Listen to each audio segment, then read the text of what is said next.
ও যা শীত পড়েছে, ভাবছি কম্বল মুড়ি দিয়ে পুকুরে ডুব মেরে আসি।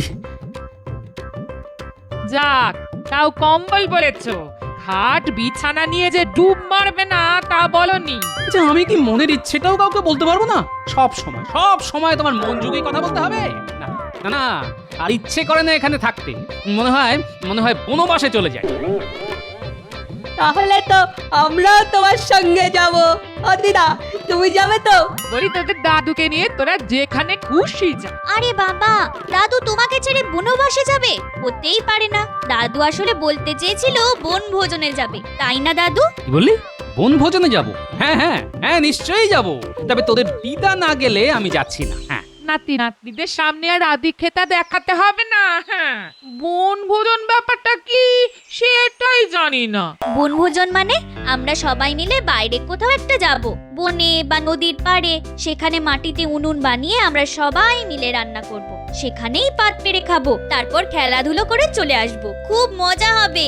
আর সামনেই তো 1 জানুয়ারি, ইংরেজির নতুন বছর। দাদু, এবার একটা বনভোজন হয়ে যাক। হ্যাঁ, সেটা করা যেতেই পারে। তাহলে একদিনের জন্য অন্তত গৃহে শান্তি আসবে।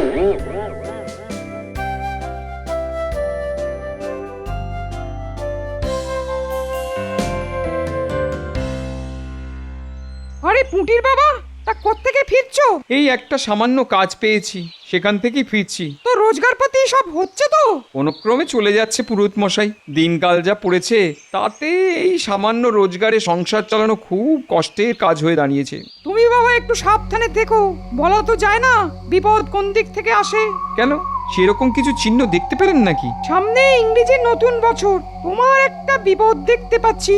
এই বিপদ কাটাতে হলে একটা যজ্ঞ করতে হবে। একে বলে গৃহ শান্তি যজ্ঞ। এই যজ্ঞে তেমন কিছুই লাগবে না, এই ফলমূল যা সব পুজোয় লাগে তাই। কিন্তু একটা জিনিস তোমাকে আনতেই হবে, ওটা ছাড়া কিন্তু এই যজ্ঞ সম্পূর্ণ হবে না।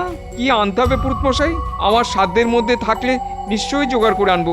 যজ্ঞ যদি ঠিক মতো কার্যকরী করতে হয়, তাহলে বড় সড়ো একটা বোয়াল মাছ জোগাড় করতে হবে। বোয়াল মাছ? তার তো অনেক দাম, অত মুহূর্ত আমার নেই। দেখো ভেবে সেটা পারবে কিনা, পারলে আমায় জানিও। এখন আমি চললাম।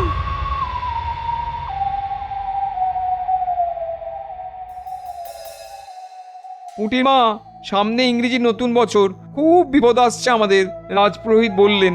সে কি গো, তাহলে কি করব আমরা? তিনি বললেন একটা যজ্ঞ করতে হবে, গৃহ শান্তি যজ্ঞ। তাহলে তার জন্য তো ব্যবস্থা নিতে হয়। সেইখানেই তো মুশকিলের ব্যাপার গো। একটা বোয়াল মাছ লাগবে, বেশ বড় ধরনের। বাজারে এই মাছের যা দাম, তা যে কোত্থেকে জোগাড় হবে তাই ভাবছি। আমার কাছে তো কিছুই নেই প্রায়।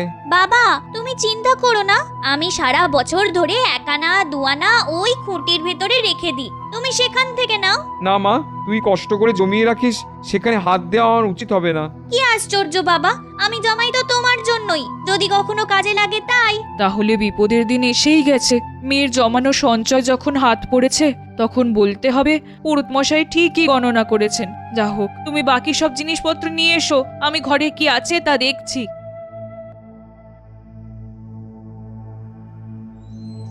গিন্নি, দেখো দেখো কি এসেছে। ও ও তুমি এসেছো পুটির মা? তা যে কাজে এসেছিলাম সেটা বরং আগে সেরে ফেলি। আসলে পটির বাবাকে পুরুত মশাই নাকি বলেছেন আমাদের এই ইংরেজি নতুন বছরে ঘোর বিপদ আসছে, একটা যজ্ঞ করতে হবে। তা তোমাদের কিন্তু সবার সেদিন আমার বাড়িতে যজ্ঞ দেখার আর 2টো ডাল ভাত খাওয়ার নেমন্তন্ন রইল। তোমার বাড়িতে নেমন্তন্ন? আর আমরা যাব না? এটা হতে পারে? আজ তাহলে আসি, হ্যাঁ, অনেক কাজ পড়ে আছে। আমারও গৃহশান্তি যজ্ঞ করতে হবে বলে মনে হচ্ছে।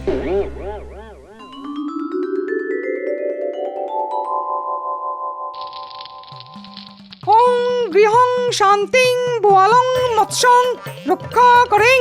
আরে, এইসব মন্ত্র আপনি পেলেন কোথা থেকে পুরোহিত মশাই? গোপাল, মন্ত্র বলার সময় কথা বলতে নেই, এটা তুমি জানো না? না, বাপের জন্মে এমন মন্ত্র আমি শুনিনি তো, তাই জিজ্ঞেস করলাম কোথা থেকে পেলেন এমন মন্ত্র। যা জানো না তা নিয়ে কথা বলো না। আরেকটা কথা বললি আমি আর যজ্ঞ করব না। না না না না না না না, তা কখনো হয় পুরোহিত মশাই? পুটির বাবা এত কষ্ট করে এত বড় বোয়াল মাছ জোগাড় করলো, আর আপনি বলছেন যজ্ঞ করবেন না? এত বিরক্ত করলে কি যোগ্য করা যায়?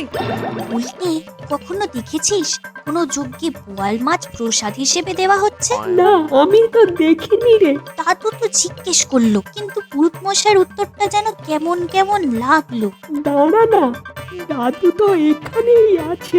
দাদুর নজরে নিয়ে কিচ্ছু হবে না। সামনে ইংরেজি নতুন বছর, যে বিপদ আসতে চলেছিল আমি সব দূর করে দিয়েছি। ওই গো পুটির মা, এবার সবকিছু আমায় গুছিয়ে দাও, বাড়ি যাবো যে। হ্যাঁ হ্যাঁ, পুরোহিত মশাইকে সব কিছু গুছিয়ে দাও, হ্যাঁ, শুধু বোয়াল মাছটা ছাড়া। হ্যাঁ, এটা আবার কি ধরনের রসিকতা করছো গোপাল?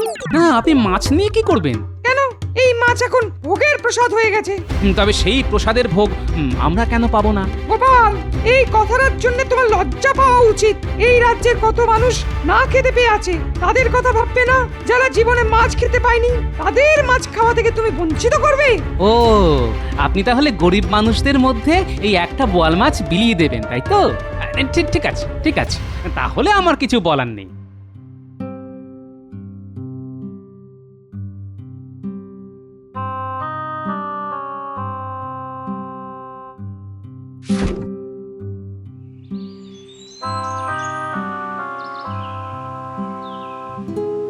আয় আয়, আমার কাছে আয়, তোদের একটা কাজ করতে হবে, বুঝলি? কি করতে হবে দাদু?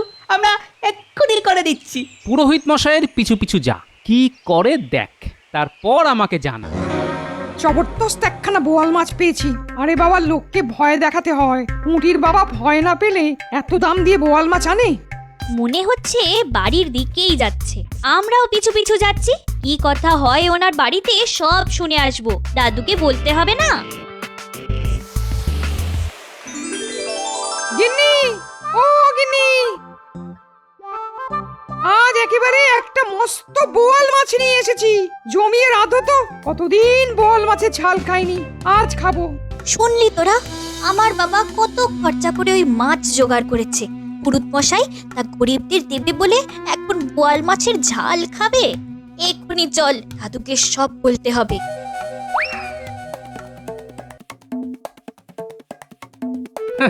আমি মন্তর শুনেই বুঝেছি পুরো ব্যাপারটা আর গোড়ায় গলদ আছে। ওই পুটিরা আসছে, দেখি ওরা কি বলে।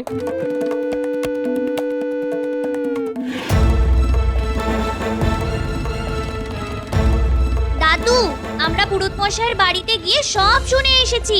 বল, কি শুনেছিস বল। পুরুত মশাই তার বউকে বলল, কতদিন বোয়াল মাছ খাইনি, আজ খাবো। এই বোয়াল মাছের দাম আমি পুরুতের কাছ থেকে আদায় করবই করব, তোরা দেখে নিস। আর শোন তোরা, তোদের নজরদারি কিন্তু ছাড়িস না। রাতে গিয়ে দেখিস পুরুত বোয়াল খাচ্ছে কি খাচ্ছে না, চোখের দেখাটা দেখে নেওয়া দরকার।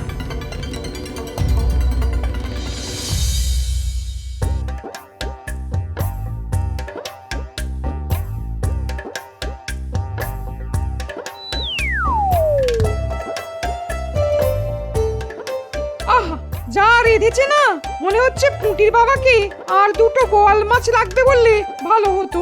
সকালে যখন তখন ভালো করে ঠকালেই পারতে। দেখো, যা মাসোহারা পাই তাতে সংসার চলে না, তাই লোক ঠকানো ছাড়া আমার কোনো উপায়ও নেই। তা ঠিক, তা ঠিক। একটু আধটু মিথ্যে কথা না বললে আমাদের সংসারের কি হাল হবে বলো তো? হ্যাঁ, দেখছিস আমার বাবার কষ্টের টাকায় পুরুত কিরকম সাপকে শুকতে খাচ্ছে। দাদুকে গিয়ে কথাগুলো বলতে হবে।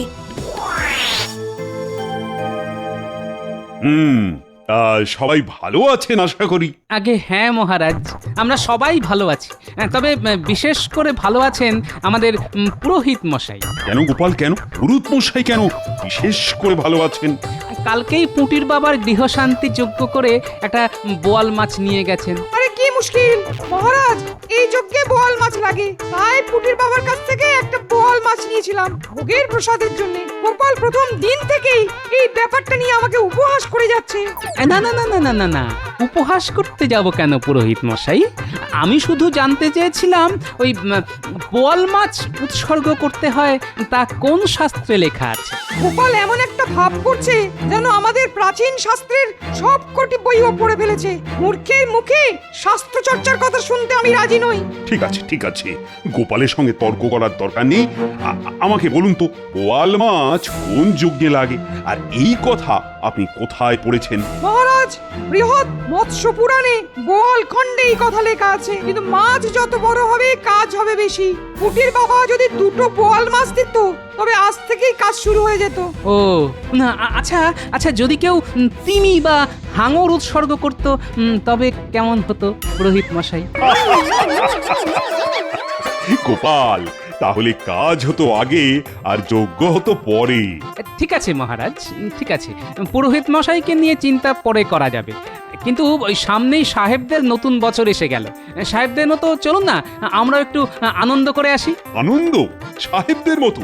তা কি করতে হবে বল? কাল আমরা বনভোজনে যাই, সেখানে রান্না বান্না করে খাওয়া যাবে। তা তো বুঝলাম, কিন্তু কোথায় যাব? জঙ্গলে যাওয়াটা কিন্তু নিরাপদ নয় গোপাল। না না, জঙ্গলে কেন? আমাদের রাজ্যে ঢোকার মুখেই যে নদীটা আছে, আমরা সেখানেই বনভোজন করব। হ্যাঁ, সেই জায়গাটা বড়ই মনোরম। তা কে কে যাবে সেটা ঠিক করে ফেলো। আনন্দ করতে আমরা সবাই যাব মহারাজ, শুধু পুরোহিত মশাইকে বাদ দিতে হবে। আমরা তো ওখানে ওই মাছ মাংস খাবো, আর উনি তো শুদ্ধ নিরামিষাশী। এমনকি আমিষের ছায়া মারালেই ওনাকে প্রায়শ্চিত্ত করতে হবে। তাই বলছিলাম ওই পুরোহিত মশাইকে বাদ দেওয়াই ভালো নয় কি? না মানে মহারাজ, ঠিক আছে, আমি তবে নাই বা গেলাম, আপনারাই আনন্দ করুন।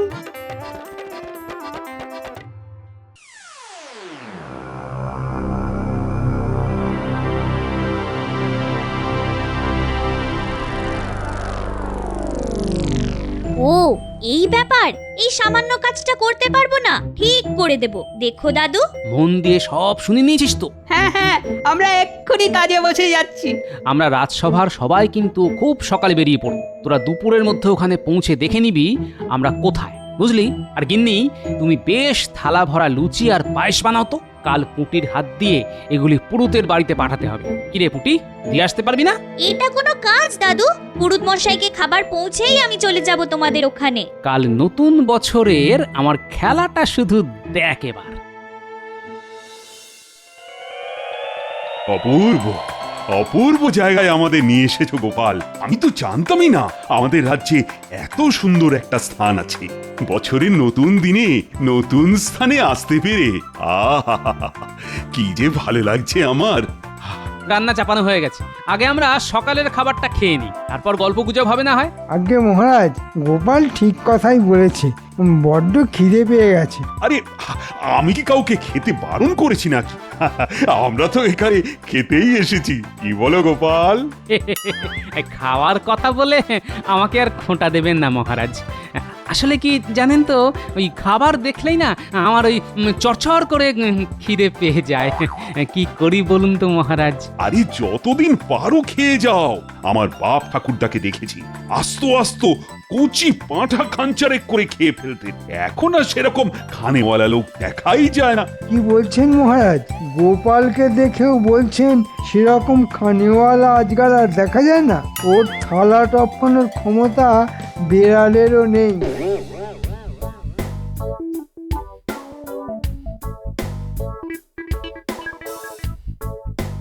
একদম ইচ্ছে করছে না পুরুত মশাইয়ের বাড়ি যেতে, কিন্তু যেতে তো হবেই, নইলে দাদুর পাতা ফাঁদে পা দেবে কি করে পুরুত ঠাকুর? আরে দাদুর পাতা ফাঁদ কি করে এড়াবে পুরুত, সেটা তো দেখতে হবে নিজের চোখে। আমাকে বাদ দিয়ে সবাই ড্যাং ড্যাং করে বনভোজনে চলে গেল, সবই গোপালের চালাকিতে। ঠিক আছে, আমি একদিন না একদিন গোপালের কাছ থেকে 10টা ইলিশ আদায় করব, এই আমি বলে রাখলাম। ওই যে পুরুত ঠাকুরের বাড়ি, যাই গিয়ে একটা ডাক দি। পুরোহিত মশাই, ও পুরোহিত মশাই, আমরা আপনাকে খাবার দিতে এসেছি। কে কে আমায় ডাকছে মনে হলো? কে? আমরা পুরুত মশাই, মহারাজ আপনার জন্য খাবার পাঠিয়েছেন, এই নিন। আমার জন্য খাবার পাঠিয়েছে আবার? ঠান্ডা লুচি আর এতটুকু মিষ্টান্ন, আর নিজেরা গান্ডে পিন্ডে খাচ্ছে। মহারাজ আমায় মনে রেখে পাঠিয়েছেন, ফেলেও তো দিতে পারছি না, কি করব? এটাই খেতে হবে। হ্যাঁ হ্যাঁ হ্যাঁ, আরে মহারাজ যে আমার কথা মনে রেখে ডেকেছেন সেটাই তো যথেষ্ট। তা তোমাদের সঙ্গে মহারাজের কোথায় দেখা হলো? কেন, কালকেই তো দাদুকে মহারাজ বলেছিলেন পুরোহিত মশাইকে যেন লুচি আর মিষ্টান্ন পাঠানো হয় এই ইংরেজি নতুন বছরের দিন, তাই দিদা আপনার জন্য পাঠিয়ে দিলেন। দাদু যা শিখিয়ে দিয়েছিল এবার বলি। হ্যাঁ, চেঁচিয়ে বলবি যাতে পুরুত শুনতে পায়। জানিস গুলটে, দাদুই কিন্তু মহারাজকে বলে পুরুত মশাইয়ের বনভোজনে যাওয়া আটকেছে। দাদু মহারাজকে বলেছে যে পুরুত গেলে সেই তো সব খেয়ে নেবে, আমাদের ভাগে আর কিচ্ছু থাকবে না। কি গোপাল আমার যাওয়া আটকেছে? আমি যাবই, এই আমি বেরোচ্ছি। ও গোপাল, আজ মনেই হচ্ছে না এই উৎসবটা শুধুমাত্র সাহেবদের মতো ইংরেজি নতুন বছরের দিন। এই বনভোজনে না এলে বোঝাই যাবে না যে কি আনন্দ পেলাম। তাহলে খাওয়া শেষ করে চলুন না, আমরা একটু নদীর পাড় থেকে ঘুরে আসি। খুবই উত্তম প্রস্তাব।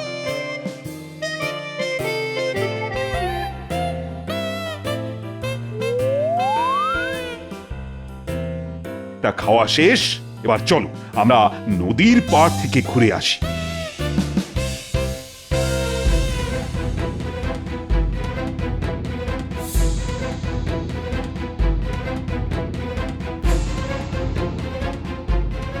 ওই দেখ, সবাই কোথায় যেন যাচ্ছে, জায়গাটা একদম খালি।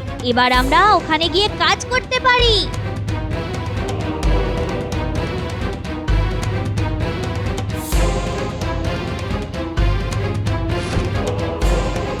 পুটি, আমি গাছে উঠছি, তুই সাবধানে আমাকে হাঁড়ি একটা একটা করে দে। দাদু কিন্তু আরেকটা কাজ করতে বলে দিয়েছিল, ওই উনুনের আগুন উস্কে দিয়ে তার মধ্যে ঝোল ভর্তি হাঁড়িটা রেখে দিতে। দাঁড়া, আমি কাজটা করে আসছি। ও গোপাল, মনে হচ্ছে এখানেই সারা জীবনটা কাটিয়ে দিই। আহা, বড় ভালো জায়গায় তুমি নিয়ে এলে আমায়, আর নতুন বছরের দিন খুব আনন্দ দিলে আমায় তুমি।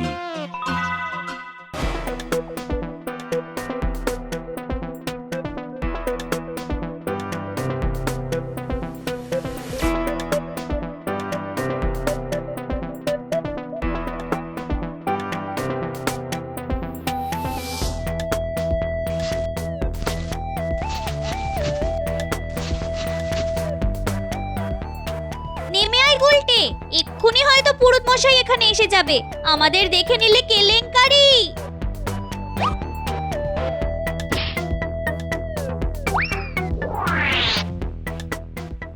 ওই তো বনভোজনের জায়গা, ওখানেই তো উনুন পাতা হয়েছে দেখছি, কিন্তু সবাই গেল কোথায়?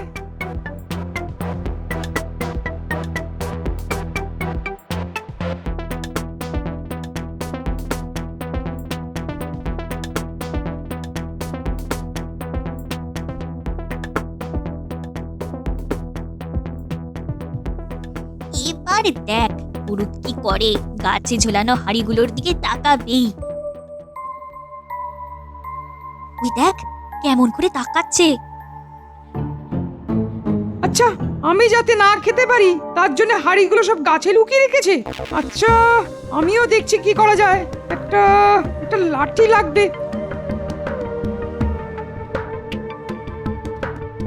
ওই তো একটা শক্তপোক্ত গাছের ডাল পড়ে আছে, এটাতেই হবে। এই লাঠি তুলেছে রে, এবার মজা দেখো পুরুত ঠাকুর। এই একটা হাড়ি, দেখি পারা যায় কিনা।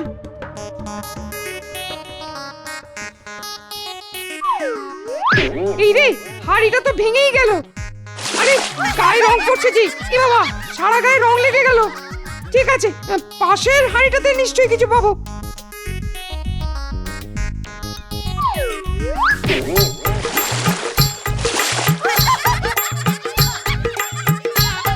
যা বাবা, এখানেও তো রং, আমি তো রং মেখে ভূত হয়ে গেলাম। আচ্ছা, এই হাড়িগুলো নয়, কিন্তু ওই যে উনুনের উপরে হাড়িটা আছে, খাবার নিশ্চয়ই ওইখানেই আছে। যাই খুঁজে দেখি। এবার দেখ কেমন ছেঁকা খায় হাতে।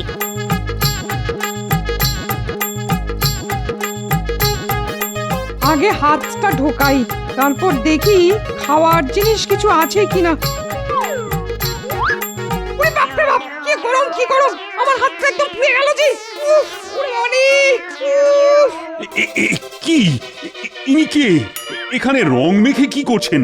চিনতে পারছেন না? ইনি আমাদের পুরোহিত মশাই। ওই হাঁড়িগুলি থেকে খাবার খাওয়ার চেষ্টা করেছেন। আর ওই যে উনুনের উপরের হাঁড়িটা, সেটা তো সব নিরামিষ। আমরা তো এখানে নিরামিষেরই ব্যবস্থা করেছি, তাই না মহারাজ? আমি তো আমিষ ভেবে হাত পোড়ালাম। মহারাজ, এই পুরোহিতই পুঁটির বাবার কাছ থেকে বোয়াল মাছ হাতিয়ে তা রান্না করে খেয়েছে। আর এক্ষুনি আপনি নিজের কানে শুনলেন উনি নাকি আমিষ ভেবেই ওই হাঁড়িতে হাত পোড়ালেন। একে কি আর রাজপুরোহিতের কাজে বহাল রাখা যায় মহারাজ?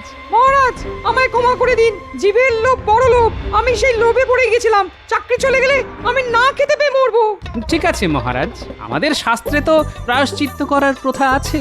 হ্যাঁ, পুরোহিতকে আমাদের সবাইকে ইলিশ মাছ খাওয়াতে হবে। এত ইলিশ? মহারাজ আমি গরিব পুরুত, আমি কি করে এত ইলিশ জোগাড় করব? মহারাজ, প্রায়শ্চিত্ত না করলে কিন্তু ওর পাপ ফলন হবে না। গোপাল যা বলেছে তা না করলে তোমাকে আমি রাজবাড়ির সমস্ত পুজো থেকে বরখাস্ত করলাম। না না না না মহারাজ, আমি কালকেই সবাইকে ইলিশ মাছ খাওয়াবো।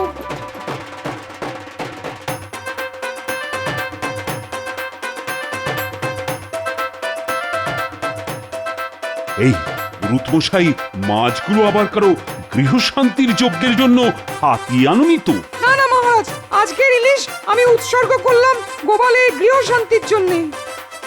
ওং বিহং শান্তিং ইলিশং মৎসং রক্ষাং করেং।